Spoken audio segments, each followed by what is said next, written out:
In this video we're going to compare the sine rule with the cosine rule, and we're also going to discuss which rule you use for which problem. First of all, you'll notice with each rule there's actually two different formulas. So looking at the sine rule, the first formula above and the second formula below. The first formula above is used for calculating sides, and the second formula below is used to calculate angles.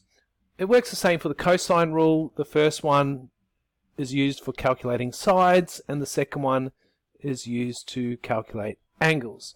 Now when you work with the sine rule, you'll notice you have three fractions: a over sine A, b over sine B, and c over sine C. And when you solve these questions, you actually only use two of the fractions. So what I'm going to do is I'm going to crop this and get rid of the c fraction, and we just have a over sine A equals b over sine B.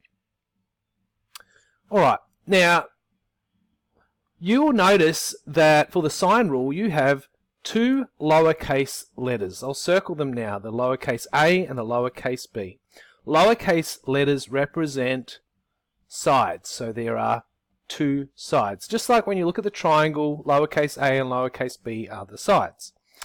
The uppercase letters, the uppercase a and uppercase b, represent angles. So for the sine rule we have two sides and two angles. Whether you look at the first sine rule or the second sine rule, they both have two sides or two angles. Now looking at the cosine rule, you'll see it's a little different. There are three lowercase letters representing three sides, and there is only one uppercase letter or one angle. Both formulas have three sides and one angle on them.